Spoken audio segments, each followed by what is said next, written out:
in just a few minutes. In the next 3 or 4 minutes, we shall be on, as all our panelists will be in. Professor Ndemo is just getting on, and then we will immediately start.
Hi, Prof. It's great to see you. Can we just hear your voice to know that your mic is okay? Can you hear me? Perfectly. Thank you very much. Yeah. So I think we are good to go. So welcome everyone to the Open Data Day. This is a day that we all observe to express our happiness that we're still on the journey towards opening up data. Kenya was the first country in Africa to open up our data, thanks to the leadership of Professor Ndemo. He was then working in government. Today we're going to be talking about promoting transparent COVID-19 data. Of course, the current situation is that, COVID-19 is here with us, and there's a lot of data that is being used. So we're trying to think about what data should be open, how should we open that data, what should we do with that data, how should we share that data when we do open it, and so on. So I want to welcome all of you to this event, where we are going to be hearing from some very esteemed panelists. We shall be hearing from Professor Bitange Ndemo.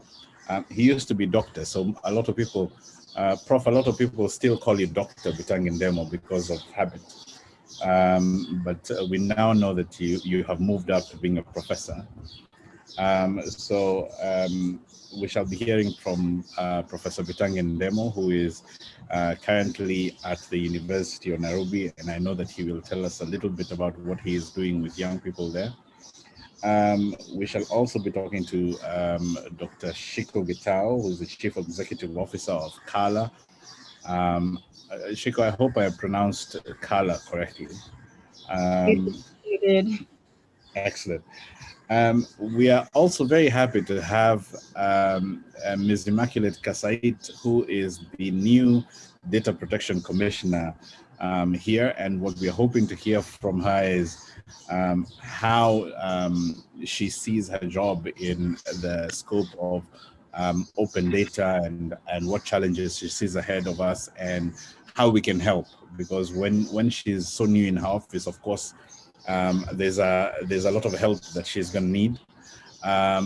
We are happy to see that Irongo Houghton, who is the team leader at Amnesty International Kenya, has also joined us.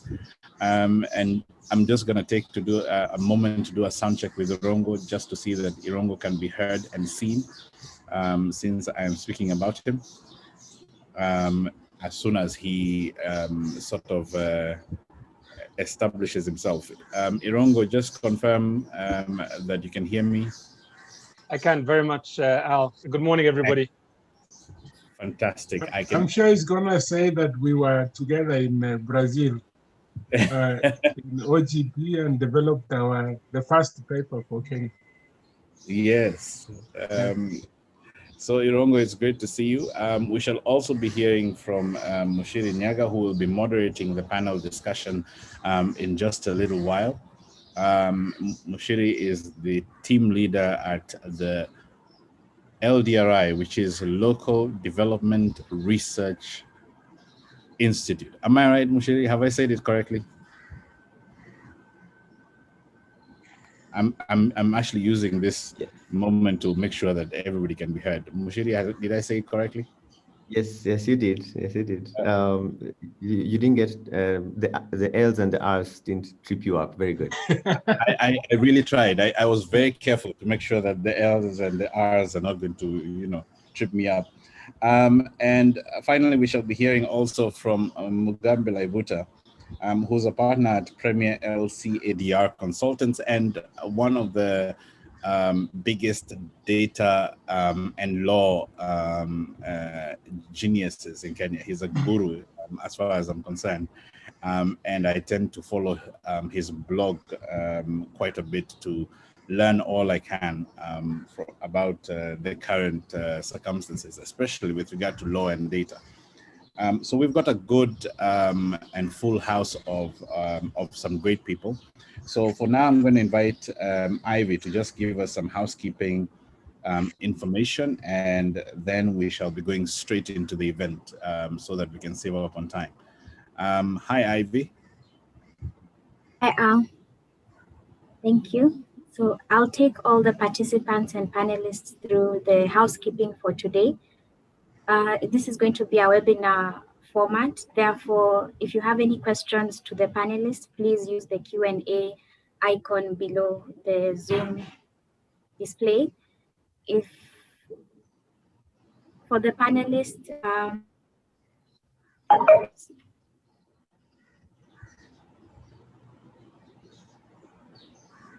Oops, I think Ivy is having a challenge with her network. Ivy, I see you having a challenge with your network. Is that the case?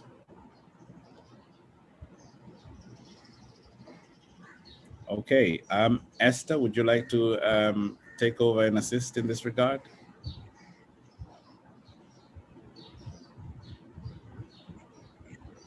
Hi, Al. That's what you call an ambush. Welcome to Ambush Land. Yeah, as we were saying, everyone attending, Esther is the one who has put all of this together. She is the master guru in terms of communications at the Open Institute. Thank you, Al.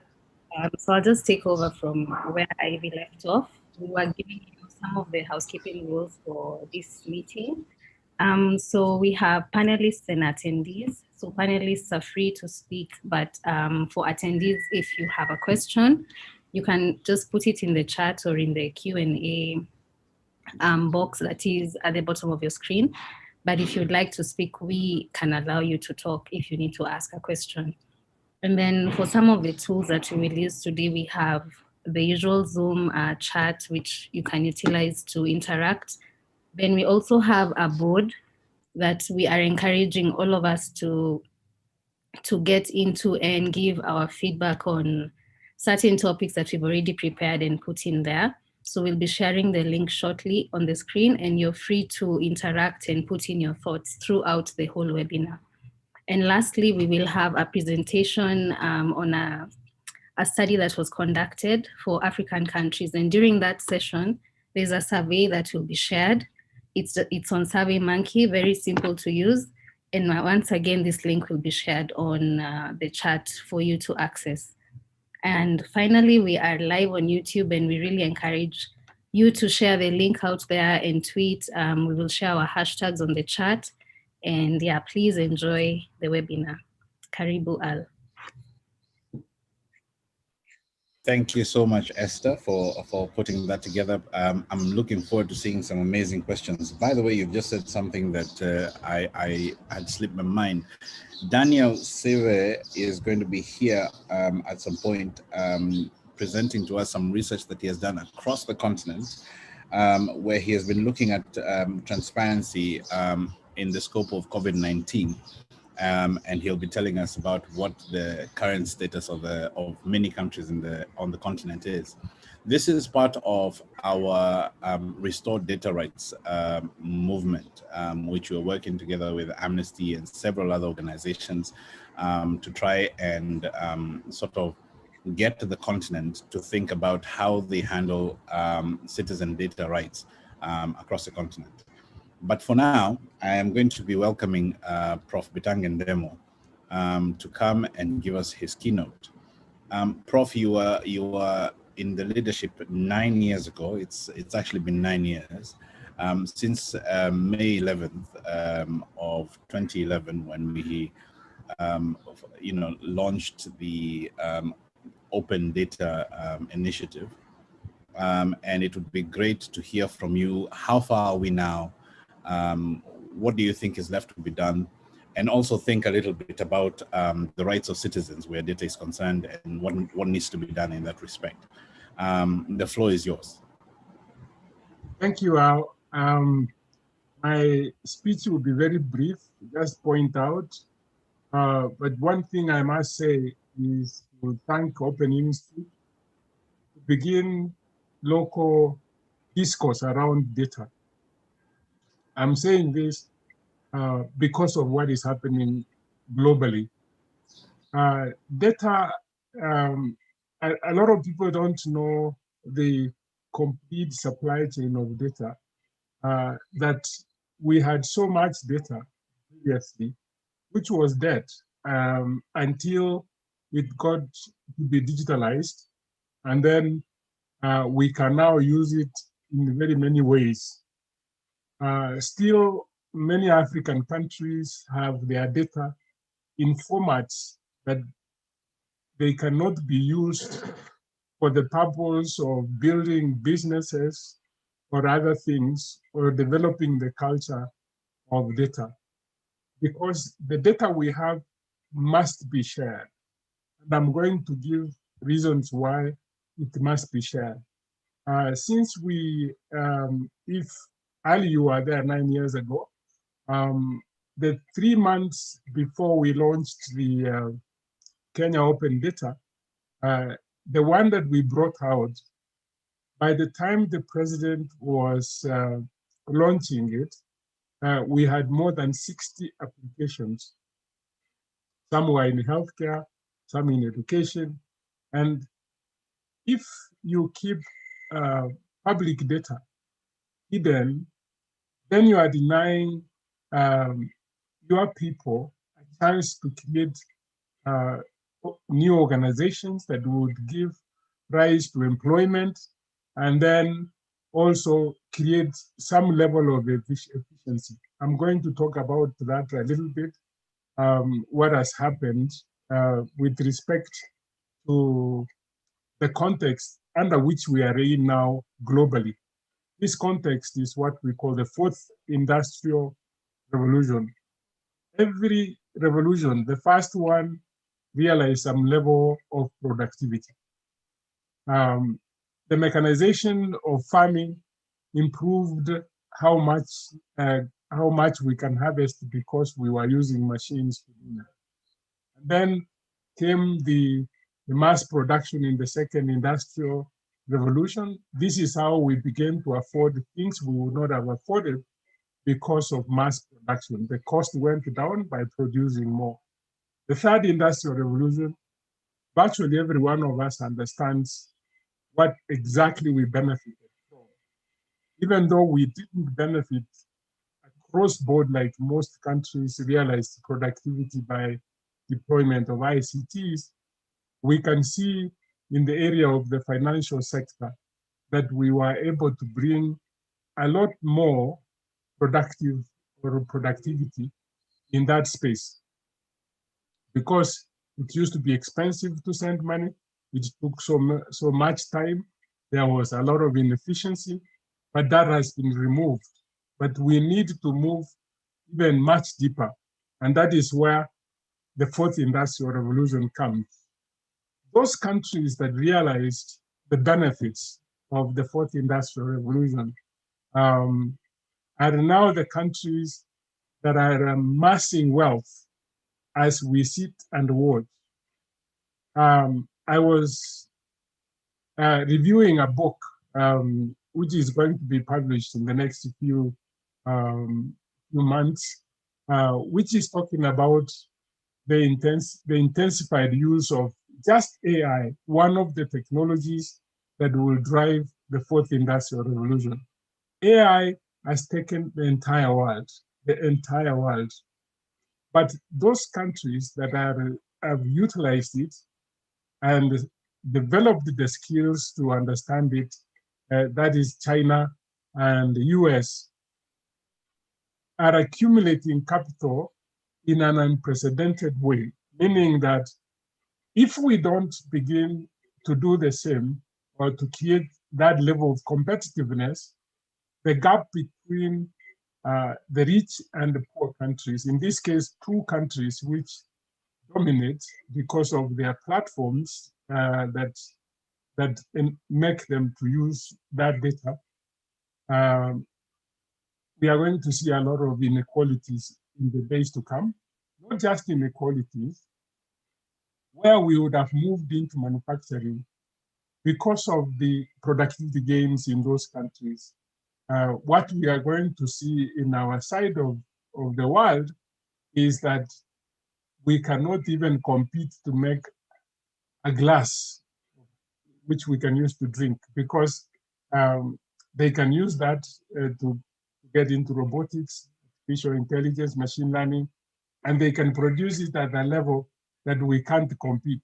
The only way we can be able to compete is to create capacity. And the fact that we have what we should be calling the demographic dividend becomes a dividend if we reskill it and it's able to compete at the global level. You can't do that until the data is available. The second point I want to make is that what we have seen from the academia side, lack of data has created, is not enabling Kenyans to create certain jobs. Lack of data, for example, with respect to production and consumption. If you want to know how much beans we consume in this country, you go online and buy from some foreigner who has spent time to look through and they tell us that Kenya consumes about 900,000 tons of beans. and Kenya produces 300,000 tons of beans, which means we have to go to other countries. Most we get from Tanzania, Ethiopia, and Uganda to satisfy the demand that is in this country. But we need to take that information, and that's where I challenge Open Institute, that whatever we do, we should go to the citizens, and instead of them fighting to sell bananas, all of them in the market, some of them can now move into areas where there is demand and they begin to produce in that space. That's how they can create wealth. Look at meat. We consume, I think, 1.6 million tons of meat. We produce less than 800,000 tons. Half of it comes from Ethiopia, Somalia, and other countries. As we sit here, there is YU meat in Kenya at 20,000 shillings a kilo. And I say, what is it? I mean, we have so many unemployment people. Can't we produce meat at that level? It's because of lack of data. We need to use that data to train our farmers and make them competitive. Globally, that's how you can take that money, instead of that money going to Japan by Kenyans consuming it. I think we need to push more to get a lot more data. We had started well in 2011, and by the time we had the Open Governance Forum in Brazil, Kenya was doing pretty well with freeing some of the data to the people. I think now we need to emphasize that if a lot more data is freed up, and if we create the capacity in the data analytics, we can be able to create a lot more jobs than everybody talking about unemployment and not doing anything that would create that employment. It's all circular, we understand it, but most people don't understand it. So what you see is a lot of poor people who cannot help themselves, but keep on replicating what others have and destroying them as businesses. Then we get data from Kenya Bureau of Statistics that every SME that begins cannot survive more than 5 years. And then, so the question is, what are we supposed to do? We are supposed to free up more data, spread people into areas of opportunity. They exploit that space and they create more employment. I can go on and on. The things we import, which we should not be importing, simply because we don't understand the data locally. Now, if you look at some of the data companies, some of them in this Kenya, for example, Grow Intelligence, they actually harvest free data from international satellites that have allowed that people can play with it and come up with a product. Because we think differently. So availability of such data, Al can analyze it in his own way. Other people would analyze it in their own ways, create a product out of it. If you see even private companies, look at Google, for example, the AI software, the TensorFlow, they have given it like an open source, because that's how you can harness different people from all over the world to help you debug it, and in the future, you can monetize it. I think that is how we must begin to think, that if we free up the data open, things will be created, and that is where the new revenue for government would come from. That is a very simple way we need to look at the COVID data. When Tanzania refused to provide the data, practically everybody in the whole world is looking at the country that, what are you trying to do? To the extent that people who would not have opposed the policies of the government now are speaking out. You know, the government decided to create friction on itself by simply hiding the data, which was so essential to the people to deal with the pandemic that we have today. I think we must begin to push more and get even more data on some of the solutions that we are using locally to deal with these problems. Because the question people are asking globally, why hasn't it been so hard on African? That curiosity alone, we should begin to work on it and provide solutions, and not the foreigners who would come and say, maybe because you are drinking Moringa 3, that is why you are cured. If it is us who comes up with it, then we begin to provide the solutions by using local data. I don't want to go much more detail, but I want to say that we need to push the government. I am very happy that we have the data commissioner here, that every piece of government data be digitized.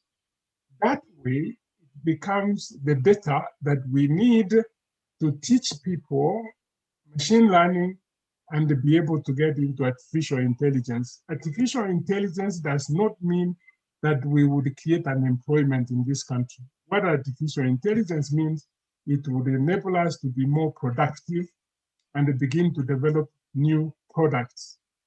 As we see here, artificial intelligence is what has enabled financial inclusivity in this country, because those platforms that are lending money to people are using AI to create credit scores and be able to provide non-collateralized loans.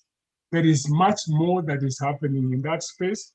We need to intensify use of it in the agricultural sector so that we improve our farm productivity. We need to use it in the healthcare so that we get better health outcomes. We need to use it in virtually every industry. In manufacturing, as the world moves towards mass customized production, that we would be in that space. So in order for us to begin to dictate what would happen to us in the coming days, data is essential to us. Thank you. Thank you so much, Dr. Ndemo, for those wise words. Indeed, data is extremely important for us to progress and to develop the economy, especially on the point that you have made about the fact that data enables new productivity, like in the scope of artificial intelligence. And it will be great now to listen to the panel that is just about to come, that will react to some of the things that Prof has said, and also add a new sort of side to it. One of the things that we have been trying to think about, as well as advocating for open data and advocating for transparency, is that we've been trying to think about how do we get citizens' rights to be protected? How do we get people to understand what their rights are and to be able to take measures to protect themselves and their data, their sensitive private data, which can be used. In the context of COVID-19, we have seen data being used in very interesting ways by governments, by private sector and others. And the question of how that data is going to be used and shared, especially now that a vaccine has reached our shores, and as the equitability of the distribution of that vaccine comes under the microscope, then it will be important for us to begin to discuss in the context of human rights, in the context of citizen rights to their sensitive personal data. How is that data to be used? How is it to be distributed? But also the question that we shall get the panel to answer is, if we do decide to open up data regarding relating to COVID-19, what is the scope of the data that can be opened up, and what should we be aware of? To have this discussion, we shall have Irungo Houghton, who is the team lead at Amnesty International, here in Kenya. We shall have Dr. Shiko Gitao, who is the leader of CALA. And I'm hoping that in the time that she'll be here, she will tell us a little bit about CALA. We're excited to be having the DPC, who I shall now ask to unmute and put on her video so that we can be able to also see her. DPC, if you would just switch on your video. Excellent. We're happy to see you, and I will add you to the spotlight. And the discussion will be moderated by Mushiri Nyaga, who we'll be introducing in a minute. But in addition to that, we will be having Mugambi Laibuta, who is an expert with regard to data and who will be speaking to us about all of this. So over to you, Mushiri, who to moderate this conversation at will.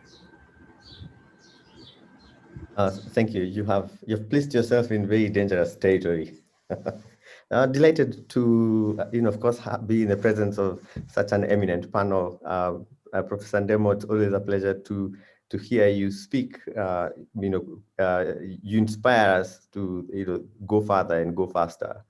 But Prof talked about the demographic crisis, the demographic dividend, the fact that we're unable to unlock that. And I think one of the things that has come up, of course, is the potential, not just the potential value, but also the potential risks of making data available, making data open. So I think we are in an era where responsible data use, responsible data sharing is coming into into conflict with some of what we've always assumed would be all the data available all the time everywhere. So there's this element now of taking a human rights approach and making sure that we're protecting the rights of people. And I thought maybe to start off, Madam Kasait, Kenya's first data protection commissioner, not just Kenya's new data protection commissioner. A pleasure to have you here. I thought maybe we could start just by hearing your views on how do we strike this balance between protecting the rights of people, but also making data available for innovation and decision making. Karibu. I had hoped I would be the second on the panel, but nonetheless, I'll go in. Thank you, Mushiri, and I really do want to thank Open Institute for this opportunity to address a significant issue in our society today, which is about data. And Professor Ndemo for his elaborate key speech remarks in terms of data. I'll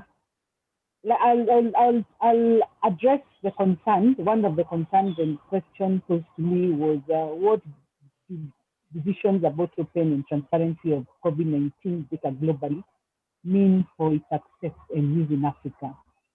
And I want to say that, of course, the COVID-19 pandemic brought with it an increased need, of course, for collaboration between public and private sector across borders.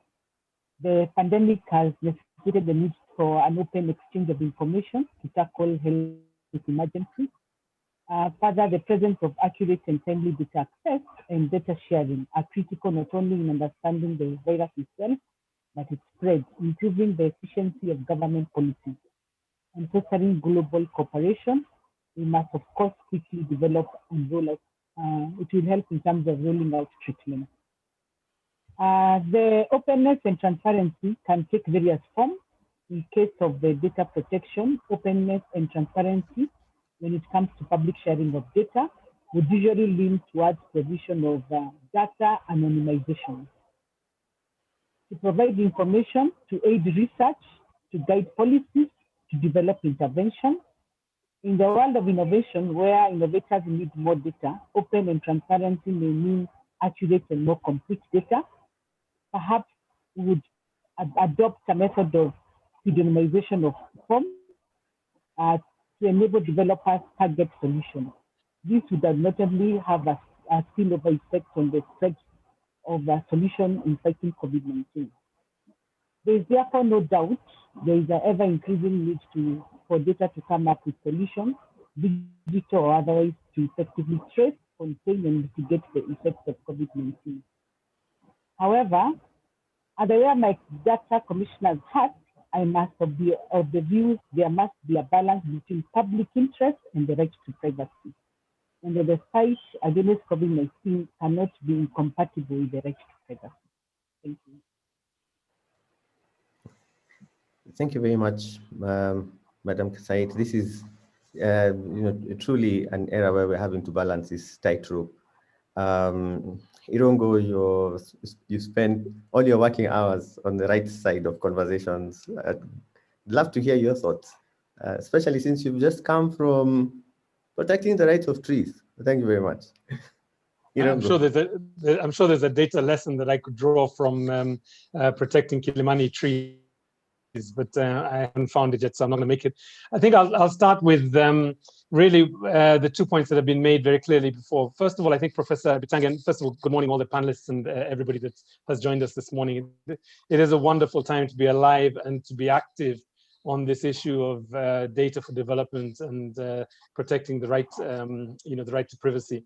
I think Bitangan made an important point that, data, the value of data requires us not to only just provide oversight, but really to have deep insight into the what's happening with the data and how it's being generated and how we can utilize it, and particularly how the public interests can be safeguarded with it. But I think the other point, that he made was really foresight. So it's not just oversight, insight, but also foresight. We need to be able to do scenario planning, trend setting conversations that actually give us 2 to 3 years, even 10 years, 15 years of a vision for this work. And I think Immaculate's made actually the principal point I wanted to make really was that, we have to distinguish between public data and personal data, and those two are very, very different. So let me just illustrate this in the context of COVID-19 over the last year or so. For the Christians, they know that since the time of Jesus Christ, life expectancy was always an algorithm. It has never been an absolute number. And in his day, I guess, there was really a life expectancy of about 30 or 40 years. But really the threat of epidemics and health crises during his time, which have been around the time of Anno Domini 20, are really the same as we have experienced over the last 1 year or so. The virus stalks everybody, yes, but it stalks particularly the elderly, the unhealthy, and the poor. And therefore, it is critical as we look at data in the context of COVID-19 that we understand that it is in these vulnerable groups that we must really think more carefully. Anonymizing or rather aggregating data without beginning to look at vulnerable groups really does a disservice to something that has been with us for a long time. One critical thing that we learned in the last 3 months, for example, because data was shared, is that 14% of the world's population now controls 53% of the most promising vaccines so far, right? Now, if we are not able to change that percentage, 14% of the population, I'll say it again, controls 53% of the most promising vaccines for COVID-19. If we're not able to change that, it is quite likely that 70 countries across Africa and the global South, Asia and Latin America will not vaccinate more than 10% of their populations. Now, how do we know this? We know this because the People's Vaccine Alliance did the number crunching. They looked at the data and they produced important policy shifting, evidence that now has us in a different conversation around global access to the vaccine. Now, why is this important? Why is data sharing important? It's important because we know from the from the HIV/AIDS epidemic back in the 1980s and 90s, the delays in antiretroviral programs in just one country in South Africa cost the deaths of 330,000 people. And just the absence of vaccines for pneumonia, for diarrhea, for measles, we know that we lose about 1.4 million people globally. And vaccine denial, vaccine hesitance, it kills, literally kills. And I think this is the first, I think the first lesson that we need to have, that actually openness and transparency of data is life-saving. It is life-saving. The second part of this, and I'll stop, is really, I'm a great fan of movies, and if you don't mind, if I can bring some popular entertainment into this policy conversation. I watched recently the United States government versus Billie Holiday, and most of us who are over the age of 40, grew up listening to Strange Fruit and Lady Sings the Blues and so on. And she was a blues and jazz singer in the 1950s, and using her personal data, health data, particularly her addiction to opioids and to heroin. U.S. services were able to destroy her life purely because she sang a song that became the anthem of the civil rights movement. That is the song called Strange Fruits. It's a very powerful call for an end to to violence against African Americans. And what would it be like if her data had been protected back in the 1950s? Would she have been able to play her role as a civil rights campaigner and not gone through the indignity of essentially being hounded off public stages using her private health data? But her own in some ways. Patient zero, Brenda, you remember, all of us can remember the way that she was treated online, the way that, her various stages of her journey, both to contracting the virus and recovering from it, her age, her profession, her intimate relationships, even her body became a subject for public debate. And we lost in that moment something that's been around for us for hundreds of years, which is the concept of patient confidentiality. And I think this is another reason that we need to be careful, particularly when it comes to personal data and protecting this from being misused in the public domain. I'll stop there, but I have a few more thoughts in terms of how we could progress this conversation. Oh, no, thank you very much, Irungo. You definitely do touch on some key points there, especially on the impact on the individual person. I think we can tend to dehumanize conversations on the rights of individuals by reducing them to a number or an abstract concept.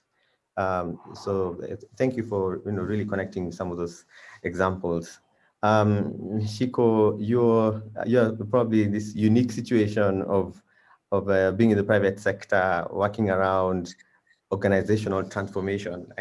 I'm not quite sure what kind of genius Carla is up to right now, so maybe you'll tell us a little bit about that. But then you also sit on the Kenya Innovation Technical Committee, I believe, and you're on the COVID-19 advisory was it task force? And I think you have this unique position, experience of being in sitting across both the private and the private sector and seeing also from the public sector side. I'd like to hear your thoughts on this and a little bit about Carla. Thank you very much, everyone. So Carla is a Digital Innovation Lab. We like calling ourselves lab because we don't want people to think everything that we are doing is cast on stone. Everything can change. And 2020 proved to us that you can change a lot of things. And we work with both public and private sector and even nonprofits to be able to help them in understanding data. I liked what Rungo said. It's about insights, foresights, and there's the last one, sorry. And there's something else. And oversight. So we like helping organizations in those three areas of data and working with them closely to make sure that they're utilizing data and digital tools in a way that can transform the organizations for the future. So we're always saying we have to future-proof our business because every single business, no matter what you're doing, even selling cups, is going to be a digital business. And if you are not cognizant of that, you're putting yourself at a disadvantage. And the biggest contributor to being a digital business is data. So we're very passionate about data. Last year, we were thrown into it was actually thrown into a rather interesting space. So when COVID was announced on the 12th of March, we were in the office and we knew that we have been following the trends everywhere in the world. There's shutdown and everything, and we kept asking ourselves, what are we going to do? So when this happened in Kenya, we realized, okay, cool, we are going to stay at home, but we can't just stay at home. We have like these resources, our team of data scientists. So we started working on some data products, and I'm so happy. For the first time, I had I got so much hope with our government because they listened. They said, okay, what do you have to offer? And we showed them some models that we had done. We had mapped out all of Kenya using just open data. Basically what Dr. Ndemo has been speaking about for years. We went to KNBS and took population data. We took some satellite imagery for Kenya and just layered data on top of each other and said, if you have COVID, if you have diabetes, if you have hypertension, if you're old, and if you're at that point, HIV was a huge vulnerability. This is how Kenya would look like if all the 50 million Kenyans got COVID. Would be the highest mortality areas in the country. And in that first week, because we did this in the very first week of COVID, we saw some amazing action. Like I was thinking, because we're just going to do it, there was nothing to lose for us. We are data scientists, we are presenting you data. This is open data. This is data that is in public purview. We're not just taking data from personal data. We're just saying this data that is publicly available. We're just using it smartly, the insights part. Yeah. And when we did this and saw like Kiambu being shut down the market because Kiambu had the highest risk of mortality, it still has, because age, diabetes, and hypertension are still very high there. And then the Nyanza Western area, because of HIV, we started seeing action, and we got absorbed into what government was doing in terms of data. And it has been a really interesting journey this past year, because we have seen government actually adapting some of those dashboards that we were developing for decision making, and we get these calls like, can you help us do this? And coming back to what Irongo said, he said something that is very important. One, when you're working with this data, it is very what is the word,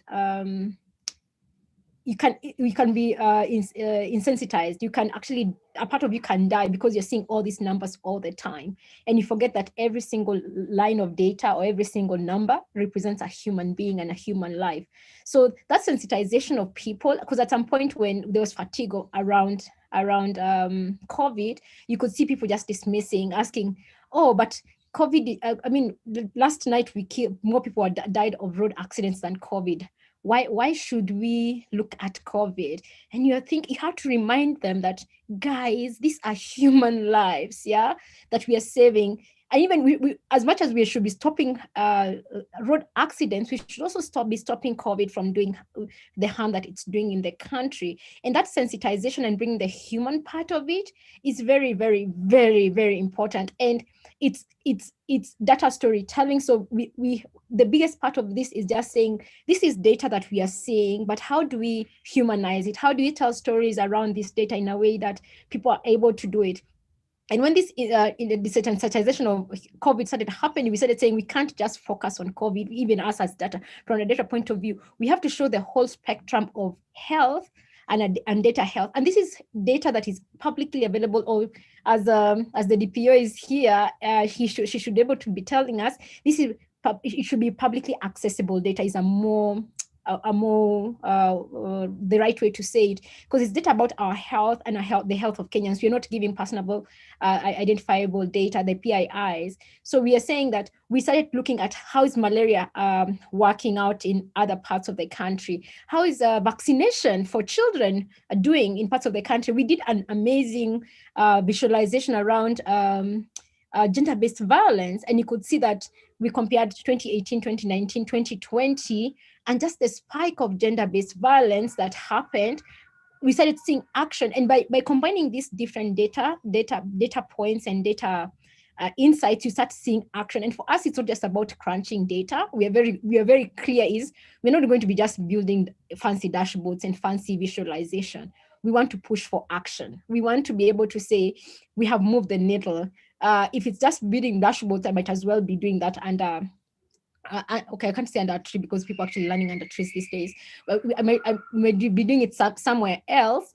But I want to be able to say this dashboard, this visualization is actually moving action. We spent nights and nights doing this. So right now, if you go to CEMA, so it's CEMA, so it's SEMA, it's Center for Epidemiological Modeling and Analysis .Africa, so CEMA.Africa.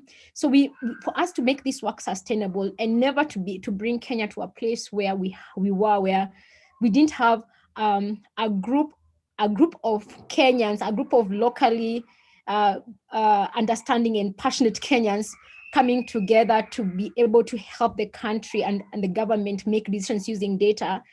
We didn't have that. And when COVID happened, we just decided we work with the University of Nairobi. So we combined with our efforts with the University of Nairobi to be supporting Ministry of Health on a consistency basis. And that's what we've decided. Now you're saying we want this, it has to be institutionalized in a way that it outlives us as a people. The other thing that is important to talk about is vaccination. Vaccination has been one of those conversations that has been happening since last year, I think August, when everybody was saying, oh, there's a candidate here, a candidate there. So we did a survey. We did with the University of Nairobi. We did a survey on are people willing to take vaccinations in Kenya, and we were hoping that this will help like catalyze how much vaccinations we should be able to import as a country. And we surveyed 1,000 Kenyans, which is a huge number in any particular study. And 54% of them actually agreed to actually be vaccinated. And of those 54, 71% were willing to go through a vaccine trial. So Kenyans are actually quite open to vaccinations. I know there's all this media stuff that's happening. I talked to my folks yesterday and they're saying, well, the Catholics said we should not get vaccinated. I'm saying, you're old, you'll get vaccinated either way. I'm getting vaccination for you. So for us, we need to be able to, it's not just about showing data and helping like the government make decisions. Are saying 54% of Kenyans are willing to be vaccinated yesterday. It's also about packaging this information and saying if two people in every family are willing to be vaccinated, those two are old people. Why should we be vaccinated? And I'm feeling that is the information that is missing. And when you're talking about vaccinations in Kenya, there's a lot of misinformation because we're not just doing it right. We're still telling people, wash hands, which is amazing, wash hands, wear a mask, do this, but that people have gotten fatigued. But saying the next step is, how do we say 54% of you are willing to be vaccinated? How do we not make sure that they're not going to drop to 40% because of all this misinformation about vaccines that is happening? Because if data without information or without context, that's what we always say, will always never make the changes that is needed. We have to give data context. We have to be able to say 54%, why vaccinations, why should we be doing this? And that 54% is in the category of diabetes, hypertension, and old people. Yeah, I remember very early on when COVID started, I had this conversation with Dr. Ndem, and I was saying, how do we make this happen? And he's only told me it's about package it in a way that people understand that they have to take action. Yeah. And thank you, Dr. Ndemo, for that. So it is always that manner of how do you package our data in a way that it's open, it's everywhere. There's a lot of data out there. If you're looking for it, you'll find it. That's the one thing that we've learned in our team. But it's how do we organize it in a way that it will make Irongo say, hey, if I don't take this action, I'll be done in trouble. So in the case of, like what I always give example, in the case of Kiambu governor, when he saw, my country is one that is going to lose the most people, I might as well take action immediately. How do you package that data in a way that is palatable to people who you want to move to decision making? That would be my contribution to this conversation. Thank you. Thank you very much, Shiko. And you've touched on something someone's asked in the Q&A. What is the channel? What channel does the government use to ensure useful data reaches citizens? Maybe for development of products and of creation of opportunities or in solving problems, data which the people do not have or are not aware of. And I think what I'm seeing from your example with SEMA and the collaborations between not just Kala and the University of Nairobi, but also the Ministry of Health, that kind of are one of those channels that data is making its way. Are there any other channels that come to mind? So in health, what we've done is, that is a problem everybody is facing, just finding the data that is out there. And I mean, there are two ways around it. There are people who thrive in chaos and people who thrive in this data not being found. Yeah.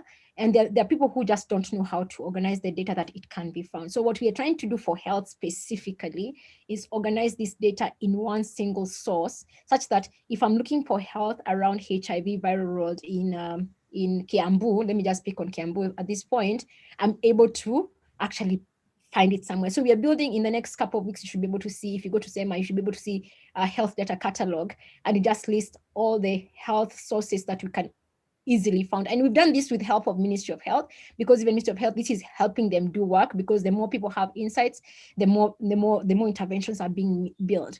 We said let's focus on health and do it very well. And then we just write a small blueprint to say, if you want to do this for any other sector, this is how you do it, because we don't want to be able to jump that. In agriculture, we had tried. Also, agriculture has enormous amounts of data, and the best person to talk about agriculture is Dr. Ndemo, because I've had these debates with him for a long time.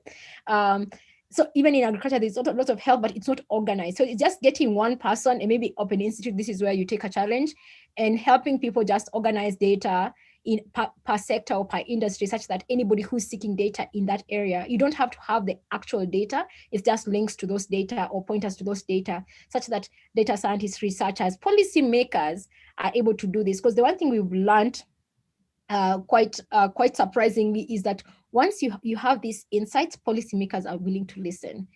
Sometimes we dismiss it in a way that we are thinking, oh, they will not listen. But once they have it in a way, in an easily palatable manner, I keep insisting on an easily palatable manner, they are listening. So for example, we always say in our team, our use case, our user persona, it's something we do in when you're building technology. Our user persona for our data platform for health is the CEC of Bomet. Yeah, because you're saying Bomet is a rural county, not near Nairobi or near any major city. So it's rural enough, but also it's urban enough. So if you're able to help the CEC of health in Bomet make a decision about the health sector in Bomet, then we're able to help them. Yeah. So if you're able to find that persona and solve for that persona, then you're able to actually extend your work even further for greater impact. You're not just building for yourself. And that's most data people or most researchers, they're always trying to push out a paper, get a grant, do this. But if you're trying to actually move the needle and solve a problem and change the world, then you have to have that individual that you're working with and solving for, together with the government. And for us, it has been like a very impactful year, the last year. Thank you. Thank you very much, Chico. We have a couple of other questions in the Q&A. We shall come to those in just a bit. But I'd like to hear from Mugambi Laibuta, advocate of the High Court, legal, legislative and policy drafter, and you're a teacher as well at the Kenya School of Law, I believe. What are your thoughts so far? Thank you very much. So my work in basically I call it data governance as opposed to data protection, because data governance is more broad and captures the points that have been put across by the esteemed panel. Because in my work, there are three uses of data. There's the privacy, the right to privacy, the individual who has a right to privacy enshrined in Article 31. We have public use of data, because of course Article 24 of the Constitution provides for limitation of all rights, and one of it could be public use of data. And of course we have commercial use of data. Professor Ndemo talked about innovation, because when you're having data governance, you should not stop innovation. And we know that big data is what pushes innovation, creation of jobs, etc. But in all these three, we know that there are challenges to it. For example, he talked about artificial intelligence. And we have this emerging concept of AI bias, and the emerging concept of algorithmic accountability.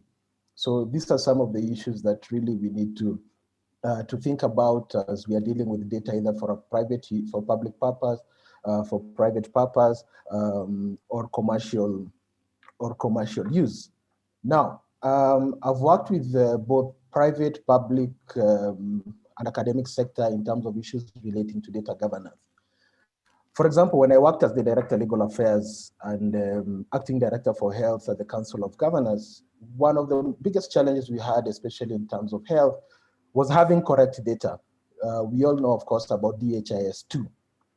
And DHIS2 is where you get all this data aggregated or disaggregated about health, and the data comes from the smallest unit, the smallest health unit within that spectrum. And we had that challenge about the accuracy. One, simply put, how accurate is this data? Because of course, as you go up, as you get more data from the lowest level to level 5 to the ministry, of course, you'll find that there are some inaccuracies that you'll realize, especially for the data scientists, which I'm not in terms of the analyzing data.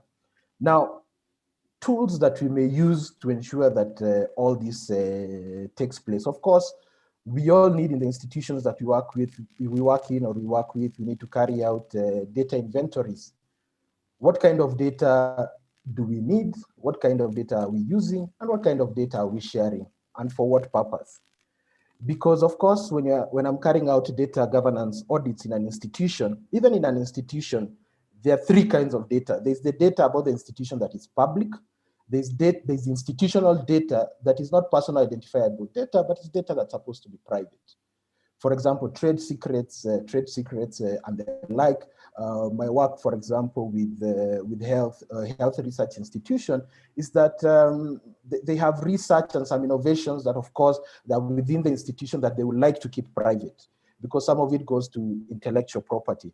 And of course, there's the personal data. So there's a challenge in terms of awareness in all these institutions about what are the data governance principles that we need to bear in mind. Of course, in Kenya, since November 2019, we have the Data Protection Act. The Data Protection Act, of course, has huge gaps in terms of some of the regulations, the guidelines that need to be put in place. But in the last 3 months, we've had the first Data Protection Commissioner. And of course, we will have these regulations in place, the guidance notes. As we talk about the legitimate use of data, because in all data governance legislation, whether it is the GDPR, whether it's our Data Protection Act, whether it's the South African Protection of Personal Information Act, we have to identify what is the legitimate use of this data, whether it's public data or personal identifiable data, because there are different legitimate purposes, because either contractual, there could be compliance with a legal obligation, there could be issue protecting the vital interest of the data subject, and issues that you need to have consent from the data subject. But of course, in using the public purpose argument, we also know that the Health Act provides that you need to collect data for a public health purpose. And as I mentioned, Article 24 provides for certain for certain limitation to fundamental rights and freedoms. So essentially, after the awareness, all these institutions, I mean, whether public or private sector, whether these research institutions, we need to have, for example, institutional data governance policies. After you've carried out your inventory, now you come up with that institutional data governance policy, because that now sets out what data you'll be processing. Is it public data? Is it institutional data? Is it personal data? How will you deal with issues like breach? How will you protect that data? The data commissioner talked about issues of encryption, pseudonymization, anonymization. But we know there are tools and technology that even if you anonymize and pseudonymize data, that using certain identifiers can say this is Libuta, even if it's written maybe patient 1, 2, 3. There are tools that are available that can say, no, this is Libuta. Now, COVID data, I mean, we have the Pan-African, the Panabios. We've all heard about this, about COVID, sharing of data, authentication of certificates, vaccine, etc. We have the African cyber, what I call, I'll stick some notes when you're speaking, the cyber security, African cyber security and personal data protection convention. Kenya has not signed. You see, a lot of countries within Africa do not have data protection laws. And even those that have data protection laws, they are not operational.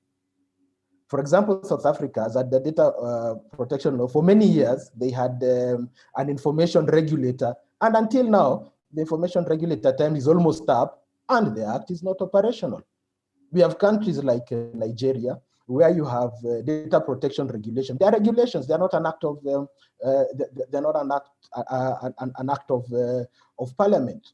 We have West Africa, where we have the ECOWAS Personal Data Protection Act, but countries within ECOWAS have not complied. Interestingly, as far as 2008, EAC had a draft framework on cyber laws. And one of the proposals was for countries to come up with the data protection laws. The first time I interacted with the data protection bill was in 2011 in Kenya. How many years until now? We've had until 2009, and until we have a data protection commissioner. Then you can think how long now until the public participation process, until the regulations, the practice notes, etc. Come into place. So there are all these challenges. SADC has a model law on data protection. To what extent is it being implemented? I've given the example of South Africa.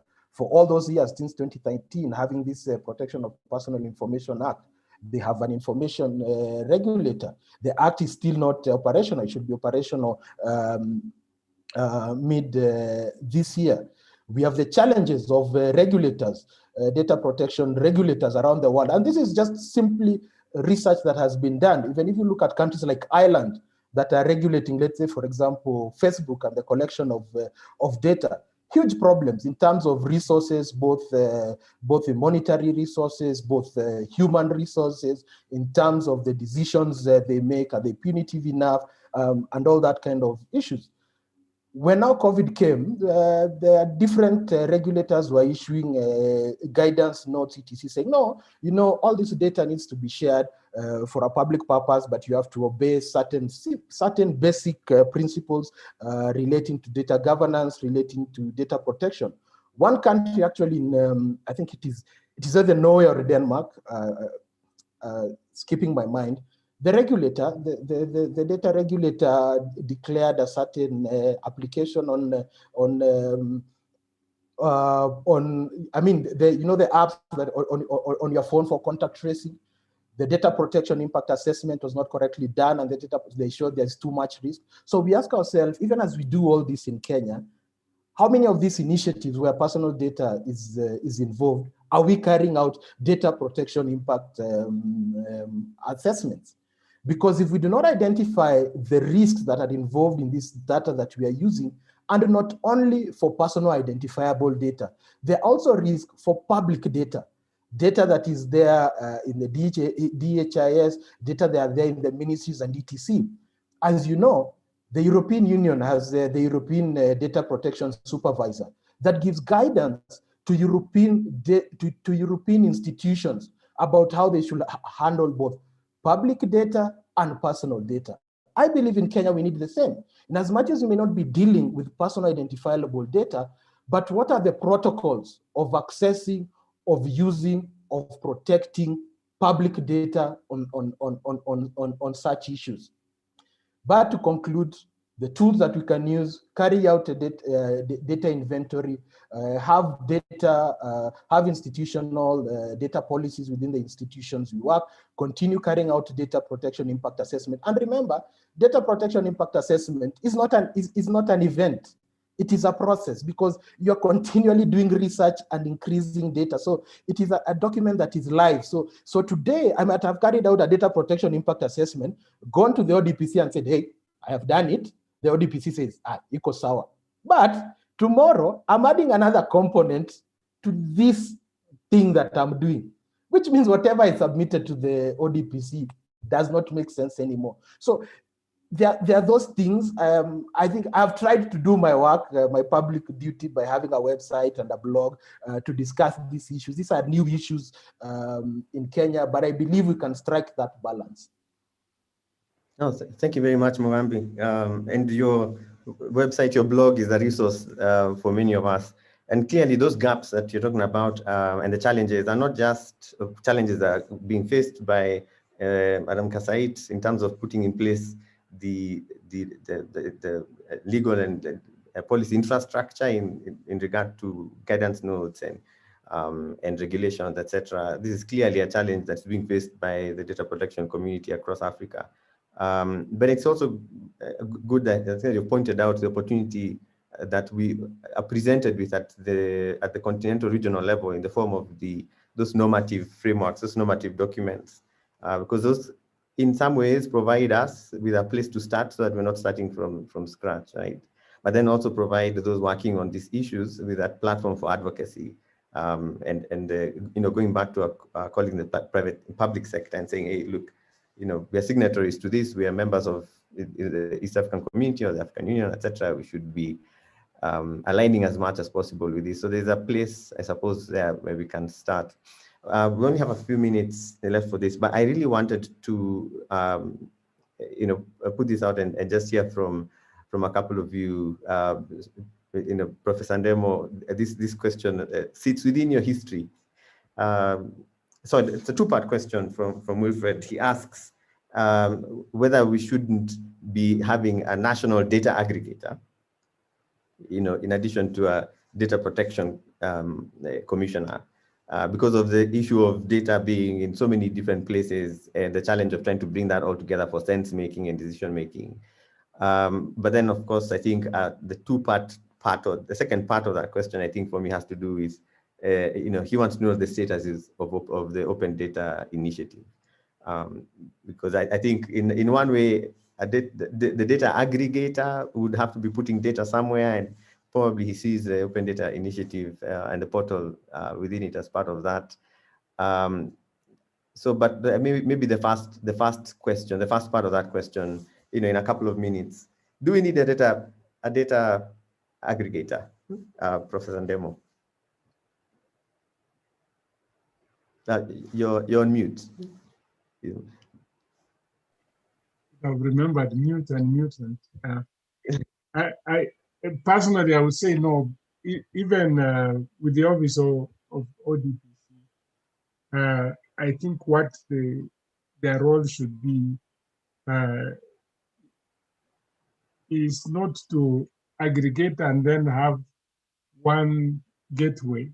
And these gateways, if you look at what is happening with blockchain, a distributed ledger, if they can adopt that, of course, it doesn't mean that they don't know what is happening, but they know everything that is happening, but you have this distribution. Because whenever we create gateways, for example, look at the IEBC. IEBC usually comes and says, I'm going to be governor of Nairobi. Then they send you back to where you started, bring the certificate, go to Kenya Revenue Authority, to CID headquarters, bring all those requirements.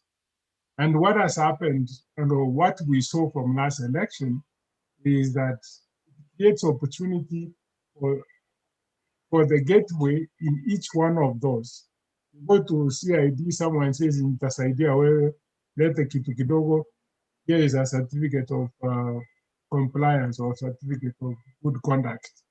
You bring it to IEBC, they allow you, and after you have become governor, when we discover that you are criminal, you have never paid your taxes. And that's why there are so many cases in court.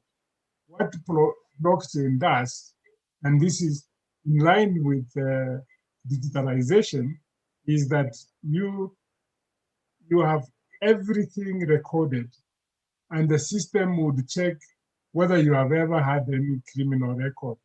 It removes the gateway aspect, and you get that.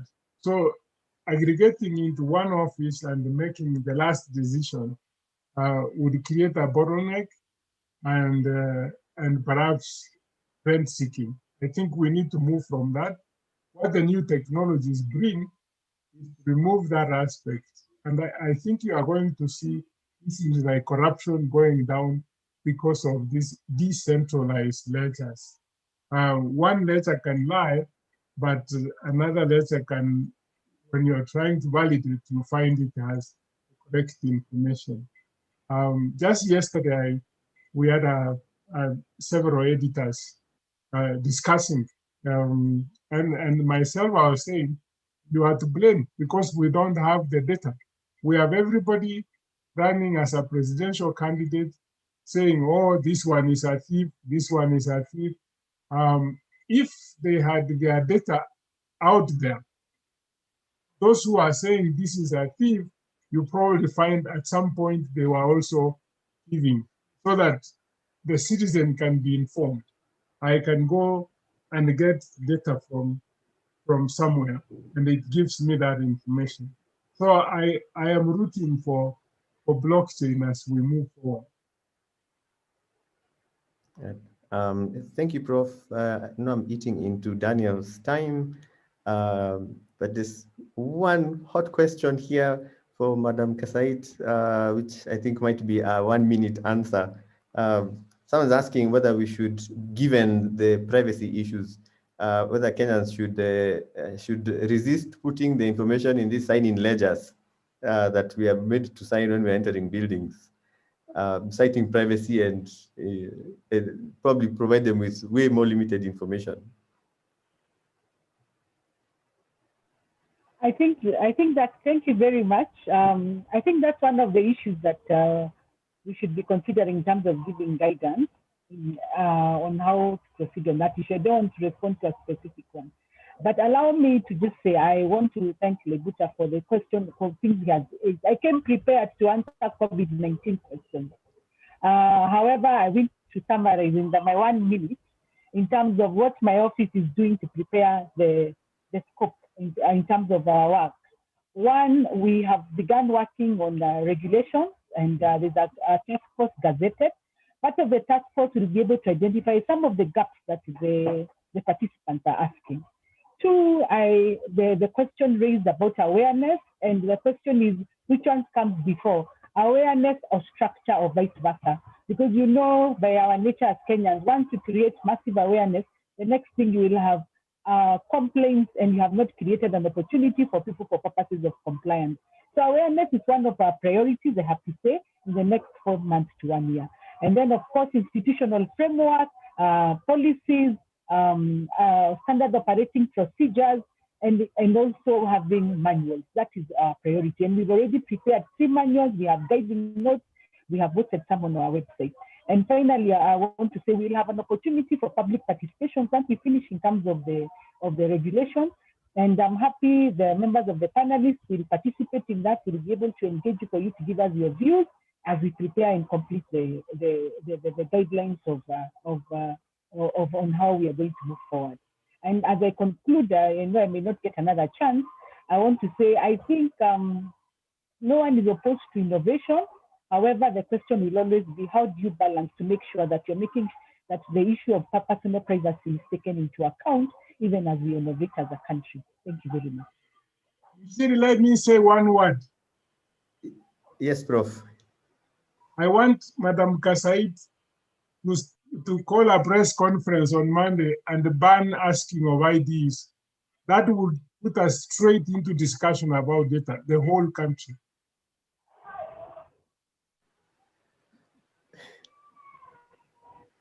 Professor, your point is noted. Thank you. Okay.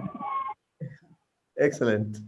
Excellent. Let me end this there now. Thank you so much to our esteemed panel, Mogambi, Madam Kasai, Meshiko, Irungo. Thank you so much for your insights and the experiences you've shared. I'd like to hand this back to Al, and with my apologies to Daniel because I've eaten his minutes, but I will give him my minutes others later if he can see me aside. Asante. Thank you so much, Mushiri. Thank you, everyone. That was such a fantastic conversation. It was really good to hear from you.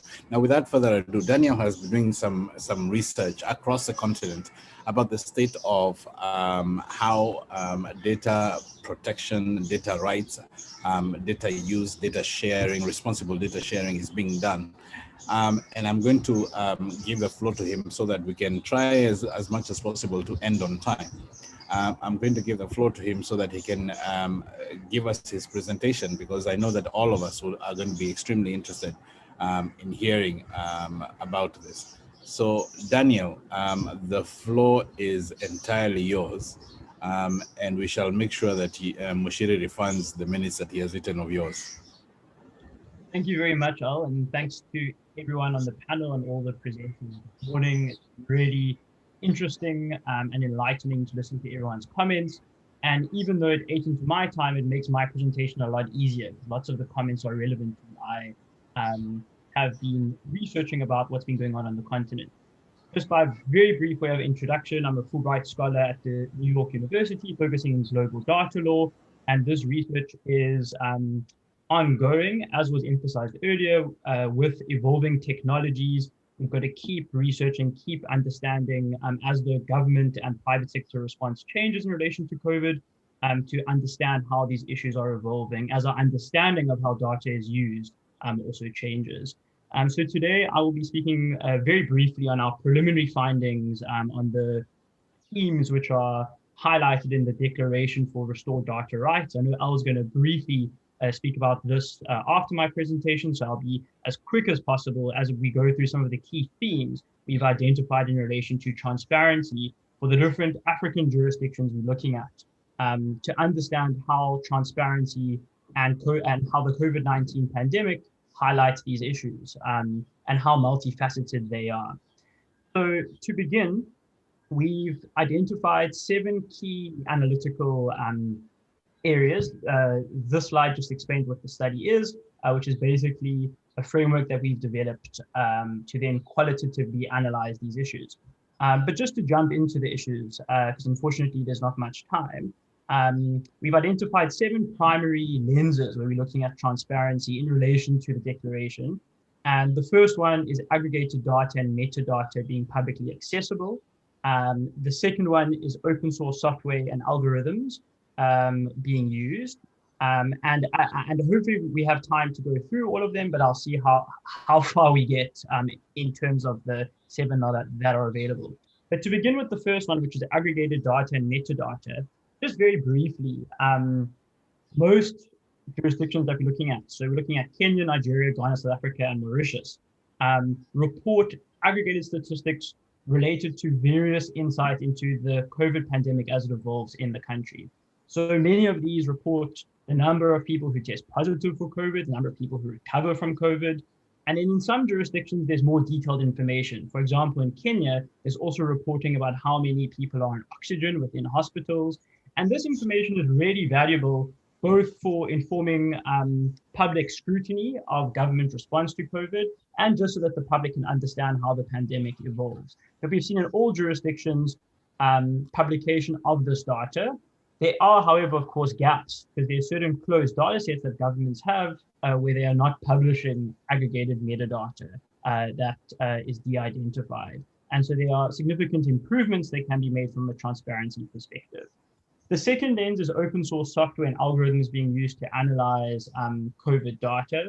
And what we've seen in 2 key jurisdictions is certain algorithms which are open access being used in really innovative ways, both to provide data analytics and also data capturing. The really huge benefit in relation to the approach being followed in Nigeria and Mauritius in this regard is it's easier to understand the government's data capturing methods if you look at how the data system is set up.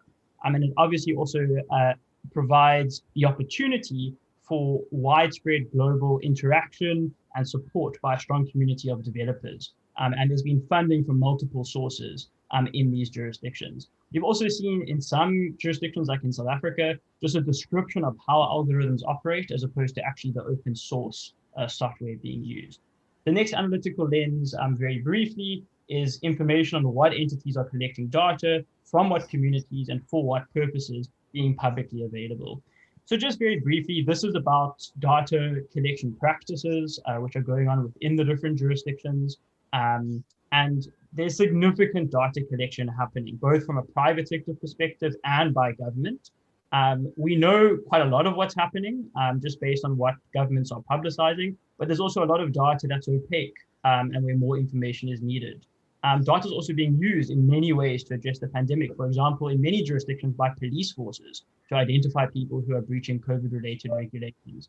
And often, even though there's guidelines that are published, as to how that data collection should, or how that data should be used and how data should be collected for these purposes, the practices are often quite secret. And there's limited information available about how that data is often actually being stored, how it's being processed, and how it's being collected. Of course, it's important to know whether or not consent is provided, and also in terms of that consent, what the quality of that consent is. For example, many people might not understand exactly how the data is being used. So in certain jurisdictions, there's been some effort to explain to people so that when they sign documents to provide consent for data use, they're actually providing informed consent.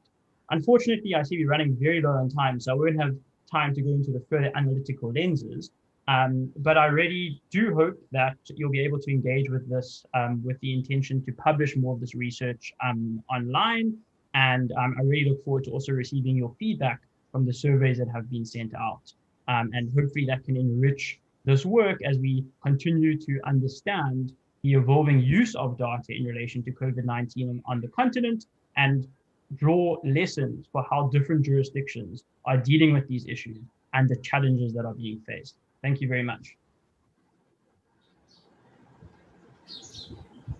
Wonderful. Thank you so much, Daniel, for that. That was extremely well done. I'm going to open and just see if there's just one question that that has been put down for you, or that somebody is interested to hear from you, especially from the panelists. Is Prof, I see you have a question, so I will give you that option. Please ask your question. Daniel, thank you for the presentation. My question is, virtually every country made mistakes in terms of getting the right or the correct data, because what people were getting was what was where the patient had come to report. But there were many more people who were dying at home, some who got sick and nobody. Did you find out the percentage of the number of people who were not accounted? I know, like Italy, they adjusted, the UK, they adjusted the numbers, but in Africa, we haven't adjusted. It's just people have been talking, oh, this is happening to many people. Some people are looking for contraptions to heal themselves and stuff. But I don't think that is open to government. We know that it would help going forward. Thanks very much, Professor. To answer your question, it's really interesting how many different data points can be valuable to help understand how accurate the reported number of COVID cases are and the COVID-related statistics are. What I mean by that is that in certain countries, you can look at, for example, the reported number of people who have died, and there might be reasons to believe that that statistical information is stronger or more reliable than the reported number of people who are dying, who have been identified to be COVID deaths, as a measure that's then adjusted as in various jurisdictions by the different statistical agencies to try and tease out how many people have actually died from COVID. So, for example, in some countries, you might see a big spike in the death rate or the number of people who are dying over a particular time, and that might correlate with a known COVID infection. And you can use these tools to get a better understanding as to what the real situation on the ground is. As you point out, there's big difficulties that have been experienced, not just in African countries, but around the world, in terms of identifying the accurate number of people who have been infected. And there's lots of undercounting going on, because it's all about how much testing can be done, where that testing is being done, and how it's then also being reported, and how that data is understood. So to answer your question, there's no single statistic that's universal across jurisdictions, but there's various statistical ways we can use reliable data to test whether or not those numbers are accurate and to try and improve our understanding as to how severe the consequences of the pandemic are. And just very briefly, there's various measures for this as well. So death rate and number of deaths is just one, but there's many countries that are looking at the socio-economic impact of the pandemic as well, and using really innovative statistical data collection methods, such as interviewing informal traders and looking at mobility data to try and get a better picture as to what's going on in different settings. I hope that helps. Thank you. Yeah. Thank you so much, Daniel, for that and for providing such insightful information. Now, Daniel's report is going to be ready in just a couple of weeks, and it will be published. And when it is, we shall make sure that all of you have access to it. Please follow Open Institute and Restore Data Rights. The websites and social media, and we'll make sure that you have access to the report, because it will be published as openly as possible. I want to mention a couple of things. Number one, there is this exact kind of event that is happening right now in Southern Africa, in Uganda. In Uganda is happening concurrently. In Southern Africa, it's going to be happening in the next maybe hour. And in Francophone Africa, it's also happening within the next couple of hours. If you feel that you'd like to attend any of this, please check out our social media and please do attend. The other thing that I'd like to tell you is that a lot of the work that we have been doing around responsible use and sharing of data has been within the purview of the Restored Data Rights program. If you please go to restoredatarights.africa, that is restoredatarights.africa, you will find a declaration that was written by a number of organizations, including ourselves, Amnesty, and various other organizations in the continent. And what we were doing there is we were trying to find a set of principles that we could all agree on where COVID is concerned, that is thinking about one thing. How do we know when it is time for people's rights to be restored? Those rights that have currently been paused, like the rights of assembly, like the right to protect your sensitive personal data, like the right to make sure that government does not share your health data with the police for purposes of tracking you down if you've refused to go into quarantine, that sort of information. How do we now make sure, at what point do we make sure that your data can now be as sacrosanct as it should be? What is the signal that will tell government that it is time to restore your rights? There needs to be a policy of that kind in place, and a lot of us have sort of thought about how best sensitive personal data can be used, can be treated, can be shared, can be protected in the course of things. So I'm going to ask each and every one of you, please go to restoredatarights.africa, find the declaration that is there, read it, and please do endorse it. It requires you to actually click and say that I endorse this, and put in your name and your signature, so to speak, so that it becomes something that is part of you. The more of us that do this, the more we can be able to get governments to sort of place some actions upon these issues. Because of the time, it is 7 minutes past the time that we aim to be closing, and we respect heavily your Saturday. We want to say thank you to each and every one of you speakers who has spoken today. We want to say thank you to the COVID Action FCDO for supporting this exercise. We want to thank Amnesty, specifically CIPESA, Paradigm in Nigeria, Media Rights Africa in Nigeria, the Africa Digital Rights Hub in Ghana, and several other organizations that have been very useful in terms of making all of this happen. These issues are being dealt with at a continental level. It's not just the Open Institute alone that's dealing with this. So that's one thing that I would like to say a big thank you to all of you for. I want to say thank you to Esther, Ivy, and the rest of the team that has been very active in organizing this event. And in particular, I want to say thank you to Professor Ndemo, Mushiri, and Shiko, who actually sit on the board of the Open Institute for being very strong supporters of our work over time. So with that, I am going to close this down. This event has been recorded. It has been public on YouTube, and it will be easy for us to access and share on YouTube. I know that Esther's team is going to be looking at the videos again and trying to sort of edit them a little bit so that we can do a little bit of a social media campaign to make sure that some of the views that you've aired can be more widely distributed. So thank you very much, everyone, and have a superb weekend. Happy Open Data Day. Thank you. Happy Open Data Day. Bye. Thank you all. Happy Open Data Day also.